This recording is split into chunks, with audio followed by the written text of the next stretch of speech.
Pai amado, ser realmente o canal deste lugar. Abençoamos a vida deles e tudo que eles têm. Em nome de Jesus.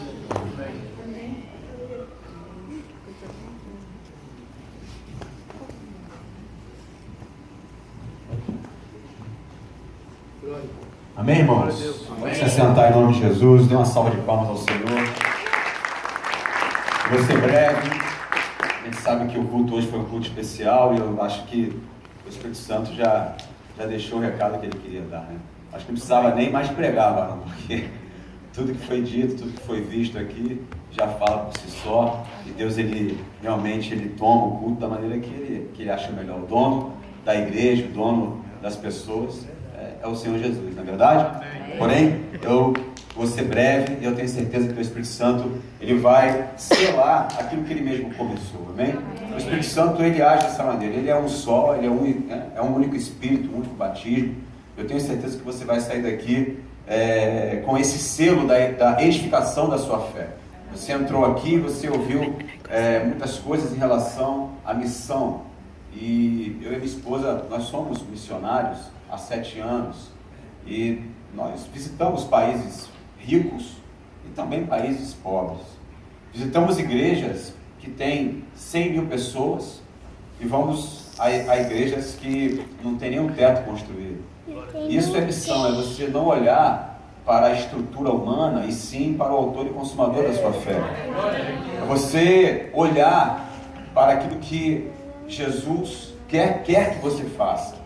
E missão nada mais é do que a ação do crente refletindo a imagem de Jesus na face da terra. Diga para essa pessoa que está do seu lado, toda ação gera uma reação agora. Amém? Aleluia. Quantos aqui trouxeram o manual do fabricante para a igreja? O manual do fabricante é a Bíblia, viu, crente? Se você quer saber o que você deve fazer, como você deve se comportar, o que você deve praticar, você deve ler o manual do fabricante. Você foi a grande ideia de Deus, o grande produto do Senhor é você. Amém. E existe o manual do fabricante, como todo grande produto tem o seu manual do fabricante. Eu e você também temos nosso manual, e é a Bíblia, é a palavra de Deus. Abra por favor no livro de Mateus capítulo 7, versículo 24. Aleluia. Quantos aqui acharam Mateus capítulo 7, versículo 24? Diga amém. Primeiro livro do Novo Testamento, logo depois de Malaquias 7, 24. Se você não achou Mateus 7, 24, você pode ir no livro mais lido do manual do fabricante, que é o livro do índice. Ali você vai achar Mateus, viu, querido? Mateus 7, 24, quem achou, diga amém. Amém. Na minha tradução diz assim: pois todo aquele que ouve essas minhas palavras e as pratica, será comparado a um homem prudente que edificou a sua casa sobre a rocha. E aí vem as adversidades, né? Como todo bom missionário sofre as adversidades não somente naturais, mas as espirituais. E vieram as tempestades, transbordaram os rios, sopraram os ventos contra aquela casa. Diz a palavra que aquela casa não caiu, porque estava edificada sobre aonde, igreja? Diga com mais fé, sobre a rocha. Versículo 26, mas todo aquele que ouve essas minhas palavras e não as cumpre, não as pratica, esse será comparado a um homem imprudente, louco, insensato, que edificou a sua casa sobre a areia. E vieram as tempestades, transbordaram os rios, sopraram os ventos contra aquela casa, e a palavra diz que foi muito grande a sua queda ou a sua ruína. Pode fechar o manual do fabricante, não os seus olhos, olhe para mim. Aqui nós podemos contemplar 2 tipos de crentes, e hoje nós falamos desde o começo do culto sobre esses 2 tipos de crentes. O crente que ouve e não faz nada, mas o crente que ouve e faz alguma coisa. Que tipo de crente você é? Nós aqui identificamos 2 tipos de crente: o que ouve a palavra de Deus e pratica a palavra de Deus, e prática é ação. Diga, prática é ação. O missionário, ele põe em prática a palavra de Deus sobre a sua vida. O missionário põe em prática a promessa que Deus tem na direção da sua vida, porque, querido, Todos nós temos uma missão. A nossa missão é pregar o Evangelho, é fazer discípulos nos 4 cantos da terra, é levar a palavra que liberta, a palavra de salvação, e começa dentro da nossa casa. Se você não consegue ser um missionário dentro da sua casa, você não será missionário em lugar nenhum.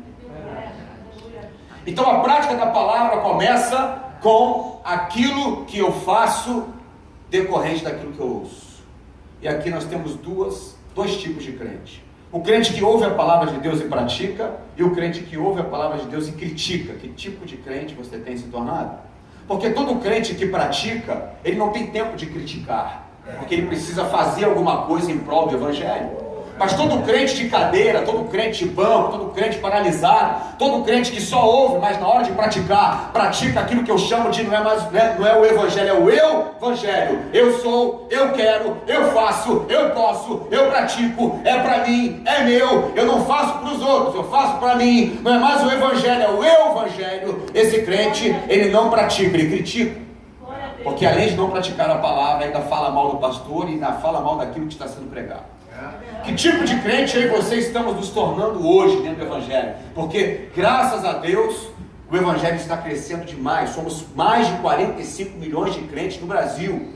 Tem igreja no Brasil hoje que não cabe mais gente. Templos para 25 mil pessoas, tendo 7 cultos por dia. Mas eu quero fazer, aliás, eu quero ver sim, quem faz a diferença é fora dos grandes e pequenos templos.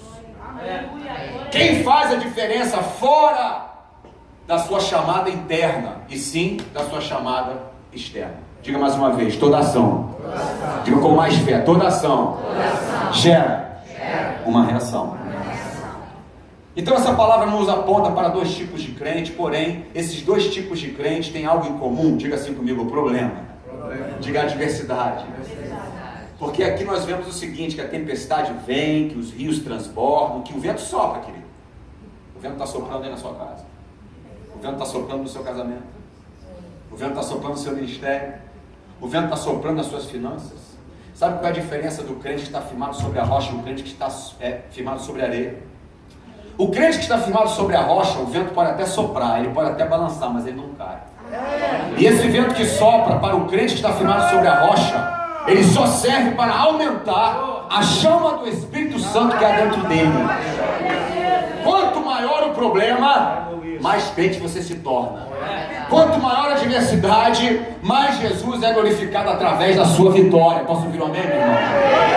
A diferença é que quando você pratica a verdade que liberta, você edifica a sua casa, não somente no natural, mas no espiritual, sobre a rocha, que é Cristo Jesus. E quando você está sobre a rocha, pode soprar o vento, pode balançar a casa, mas o teu casamento não cai, o teu ministério não cai, a tua vida não se abala, você pode até balançar, mas você está firmado sobre a rocha. Olhe para essa pessoa que está do seu lado com um cara de leão da tribo de Judá e diga assim para ele: aí, meu irmão, é rocha ou é areia? Responde para ele: é rocha. Não, responde para ele: é rocha. Em nome de Jesus. Em nome de Jesus. Em nome do Senhor. Quero compartilhar rapidamente 3 tópicos para que a gente venha orar nessa manhã, para edificar a sua fé e trazer conhecimento a respeito dessa palavra. As bênçãos decorrentes à prática da palavra de Deus é o título dessa palavra que Deus compartilhou nessa manhã comigo. Mateus capítulo 7, versículo 24 é a ponte teológica, onde nos aponta para 2 tipos de crentes: aquele que ouve e pratica, aquele que ouve e não pratica. Irmãos, o que tem mais dentro das igrejas são crentes que ouvem a palavra, mas na hora de praticar, pratica aquilo que bem entende.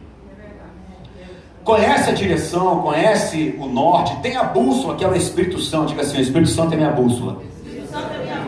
O que eu faço? Pastor, eu não sei, sabe? Eu devo divorciar ou não? O Espírito Santo é sua bússola. O Espírito Santo traz o norte, que é a palavra, e ele se torna a sua bússola. O que é isso? O caminho pelo qual você deve seguir, a prática pela qual você deve tomar em relação à palavra. Aleluia, glória a Deus. O primeiro tópico é, se você quiser ir anotando, senão eu posso mandar também depois por e-mail do pastor e manda para você. Aqueles que estão firmados na rocha mantêm a paz interior independente das guerras que acontecem do lado de fora. Eu vou repetir para você. Você está sofrendo guerra do lado de fora. Deixa eu te falar algo aqui bem coerente para a sua vida. As maiores guerras que você vai travar não estão do lado de fora, estão do lado de dentro. Existem dois tipos de guerra, ou de guerras: as externas e as internas. Às vezes você pode pensar: ai, o meu marido, ai, a minha esposa, ai, eu não sei, ai, a minha família. Ai, meu irmão, a pior coisa que inventaram, veio do inferno, o WhatsApp familiar. É o grupo do WhatsApp na família. Quer piorar a situação? Você ser o único crente desse grupo. Glória, irmão. Mas você foi feito para fazer a diferença. E você só pode fazer a diferença diante do caos. Diga, eu só faço diferença no caos. Porque fazer a diferença, meu irmão, quando está tudo bem, fazer a diferença quando está ganhando o jogo é mole. Eu quero ver fazer a diferença no caos. Eu quero ver fazer a diferença no problema. Então, o primeiro tópico, para que você entenda o tipo de crente que está firmado sobre a rocha, o tipo de crente que está firmado sobre a areia, porque eu identifico um crente firmado sobre a rocha na hora da tempestade, é na hora do problema, é na hora da missão, é na hora da ventania. Aquele que está, ou aqueles que estão firmados na rocha, mantém a paz interior, independente das guerras que acontecem do lado de fora. Meu irmão, a pior guerra não é a externa, é a interna. Ai, pastor, você não sabe, mas ai, o diabo foi o inimigo. Não foi, não, foi a sua carne. Ai, foi o diabo, foi o inimigo. Não, foi a sua própria vontade. Porque a pior guerra que eu travo comigo mesmo não é contra Satanás, não é contra, sabe, pessoas, porque a palavra diz que nada vai te faltar, amém ou não? Amém. É desse jeito. A palavra diz que o Senhor vai te suprir em tudo e nada vai te faltar. Não vai faltar, isso aqui eu ouvi um pregador pregando outro dia, eu quero repetir para você. Não vai te faltar gente para te dar força, mas não vai te faltar gente para te atrapalhar. Não vai faltar gente que vai trazer uma palavra de bênção, mas também não vai faltar gente que vai trazer uma palavra de morte. É desse jeito, você está no mundo, você vive no mundo. A sua guerra externa é muito grande, porém, a sua maior guerra está na geografia do eu. A sua maior guerra está na geografia de fazer a vontade de Deus, porque fazer a vontade de Deus, a guerra não é pelo lado de fora, a guerra é você matar a vontade da carne, porque a palavra diz que a carne milita contra o Espírito e o Espírito contra a carne. Se você quer entender um pouco mais sobre a guerra da geografia do eu, leia Romanos capítulo 7 todo e 8, você vai ver o apóstolo Paulo falando sobre ele mesmo, falando sobre a maior guerra da vida dele. Não é a guerra no campo de batalha, não é a guerra enquanto ele era Saulo matando cristão, não, é a guerra contra a carne, é a guerra contra a vontade, é a guerra matando aquilo que ele quer fazer. Meu irmão, é muito forte. Ele diz o seguinte: o mal que eu quero, aliás, o mal que eu não quero, esse eu faço. Mas o bem que eu quero, o bem que eu almejo, o bem que eu sei que eu devo fazer, esse eu não consigo executar. Ele diz: miserável homem que sou, quem poderá me livrar do corpo dessa morte? Porque fazer a vontade de Deus enquanto estamos num corpo carnal, meu irmão, é para homem e mulher que estão firmados na rocha, que é a pedra angular, que é Cristo Jesus. Precisamos tomar a nossa cruz e começarmos a fazer a vontade de Deus, porque aqueles que estão firmados na rocha, primeiro tópico, mantém a paz interior, independente das guerras, do lado de fora e do lado de dentro, que acontecem nas nossas vidas. Eu vou conhecer que tipo de crente você é na hora, meu irmão, da adversidade. É na hora que o vento estiver soprando, que eu vou ver se você vai cair ou se você vai permanecer. Se você vai fazer independente de, ou se você vai desistir, porque é na sua limitação que você prova que tipo de crente você é, que tipo de crente você produz e que frutos você dará em nome de Jesus. Diga assim: toda ação gera uma reação. Toda ação gera uma reação. Agora, que paz é essa, querido, que você vai ter dentro de você? Não é a paz da força do meu próprio braço, é a paz da minha casa. Tem gente que tem o seu porto seguro. Não, o meu porto seguro é a minha família, o meu porto seguro é o meu trabalho, o meu porto seguro é o meu marido, o meu porto seguro, meu irmão, minha irmã, o seu porto seguro é Jesus. Porque na hora que você voltar para casa e tiver um caos, o seu porto seguro cai se não for o Senhor. Se seu marido tiver, minha irmã, meu irmão, você não vai ter marido em nome de Jesus, mas minha irmã, de repente você chega em casa e o querubim dele está meio virado com o seu serafim. E aí o seu porto seguro é ele. Cuidado, porque o seu porto seguro pode estar virado e a sua casa pode cair diante daquilo que você acha que é o seu porto seguro. Você não pode colocar a sua vida, a sua confiança em homens. Você não pode colocar a sua vida e a sua confiança em trabalho. Você não pode colocar o seu porto seguro em coisas. O seu porto seguro é o Senhor Jesus Cristo de Nazaré. Ele não irá te decepcionar, Ele não irá te derrubar, Ele não vai te matar. Pelo contrário, Ele veio para que tu tenha vida e vida em abundância. Em abundância. E essa paz aqui que eu estou te dizendo nesse primeiro tópico, essa paz não é uma paz que vem do homem, não é uma paz humana, é uma paz do reino. Porque o mundo dá paz. A palavra diz sobre a paz do mundo. Mas Deus fala, mas não é essa que eu estou te dando. Não é a paz do mundo, não é a paz da praia de Deerfield, não é a paz da praia de Arembepe, ali na Bahia. Meu irmão, eu já senti muita paz olhando para aquela praia flat da Bahia, tomando uma aguinha de coco, na rede, balançando, aquele ventinho, dá uma paz, né, irmão? Mas essa paz é condicional. A paz do mundo é condicional. Ela é condicional geograficamente, ela é condicional fisicamente, ela é condicional ao estado mental que você está naquele momento. Mas a paz de Deus, ela transcende toda a condição humana, todo o entendimento humano. É uma paz que independe da geografia externa, independe daquilo que acontece. É uma paz que vem do reino. Pergunte para mim, que paz é essa, pastor? Filipenses capítulo 4, versículo 7. E a paz de Deus, que excede a todo entendimento, guardará o vosso coração e a vossa mente em Cristo Jesus. Filipenses, vou repetir para você a referência, capítulo 4, versículo 7. Diz: e a paz de Deus, que excede a todo entendimento. O que é isso? Vão olhar para você e não vão entender nada. Como é que você consegue manter a sua paz no meio desse caos? Como é que você consegue manter a sua paz no meio dessa guerra, no meio dessa luta? E você vai dizer: Cristo em mim é a esperança da glória. É Cristo que me dá a paz. É Jesus que fornece a paz. Não vem de mim, vem de Cristo, que é a rocha na minha vida. O que fala mais a palavra? Guardará o quê? O vosso coração, diga assim, sentimento. Sabe o que abala o ser humano? É um sentimento. Se você está com o sentimento abalado, você perde a paz. Você para de ir à igreja. Você não cumpre missão. Você sai do perrengue. Você quer um ar-condicionado em meio aos 50 graus que está fazendo na sua vida, na turbulência, que está soprando contra a sua casa, contra o seu casamento. Mas, querido, eu vou te dizer, o fogo pode estar lambendo solto. Se você estiver com a paz que excede a todo entendimento, pode pegar fogo. O fogo só vai servir para aumentar mais ainda o fogo que há dentro de você. E ainda fala, além de guardar o nosso coração, guardará a nossa, diga, mente. É o psíquico. É a sua intelectualidade, é aquilo que te faz ficar preso no natural. Se você quer andar pela fé, e a palavra diz que o justo viverá pela fé, você precisa andar pela fé. E andar pela fé, querido, é uma matemática que não é humana. É uma matemática que não tem ciência. Quando a ciência não consegue derrubar o muro, vem Deus e fala assim: dá 7 voltas orando e clamando que eu vou derrubar esse troço para você.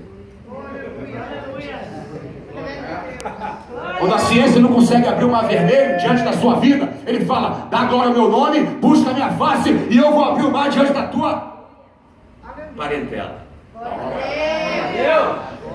Ô querido, se você anda pela fé, ou Deus vai abrir o mar, ou você vai andar sobre ele. Eu não sei o que Deus vai fazer, mas andar pela fé é colocar o pé primeiro e Deus pôr o chão depois.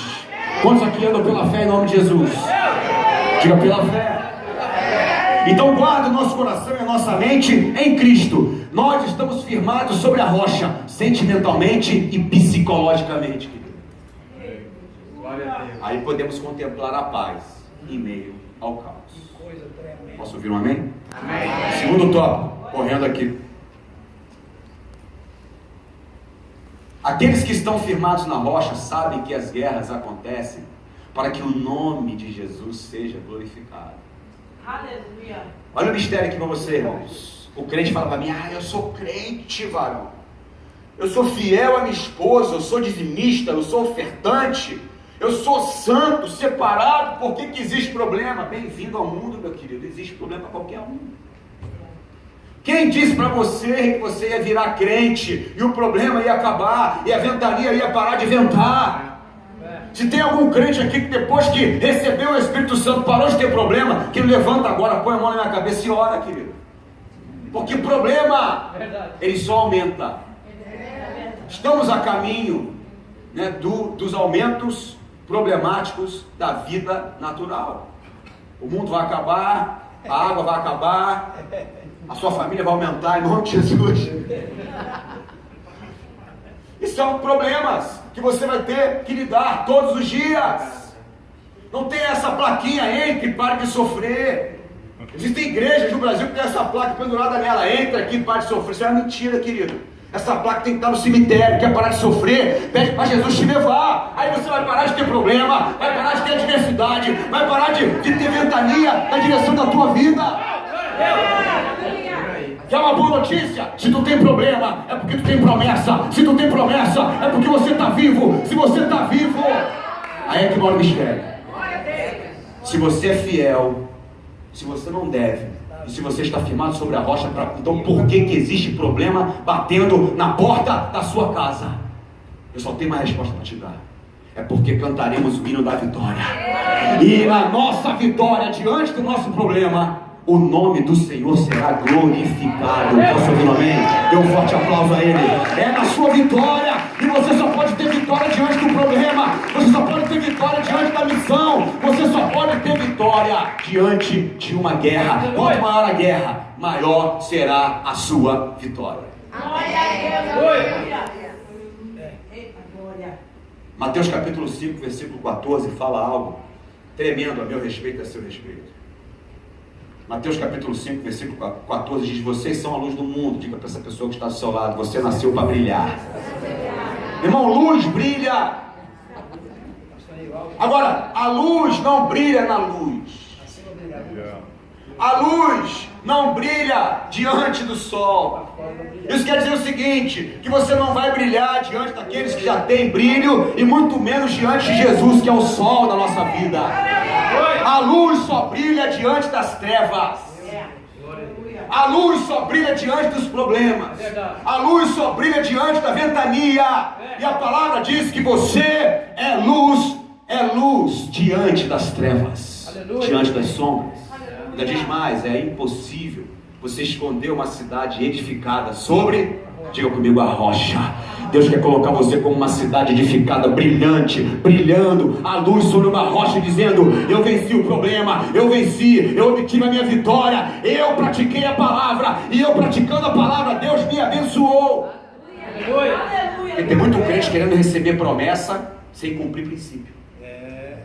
Eita glória. Isso não vai acontecer. Porque é uma matemática divina. Quando você cumpre o princípio, aí Deus pode liberar as promessas.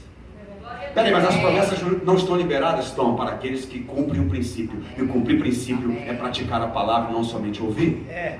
Tem muito crente que acha o seguinte: eu vou à igreja no domingo de manhã, no domingo à noite. Terça-feira eu vou no grupo de oração. Já tá bom para mim. Eu ouço a palavra. Mas e na hora que a adversidade bate? E na hora que você precisa manter a prática da palavra? O que você pratica?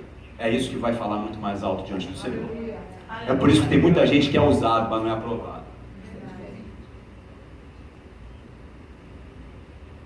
Diga mais uma vez: eu preciso brilhar diante das trevas. Escute isso aqui: você foi feito para brilhar diante das trevas, começando pelas suas. Aleluia. Depois que você conseguir dizer: haja luz no meu casamento, haja luz na minha família, haja luz dentro de mim, haja luz no meu problema, haja luz na minha cabeça, haja luz na minha religiosidade, haja luz na minha, na minha mesmice, naquilo que eu quero. Depois que você conseguir ser luz nas suas próprias trevas, Deus vai usar você para ser luz nas trevas de outros. Diga para essa pessoa linda que está do seu lado: olha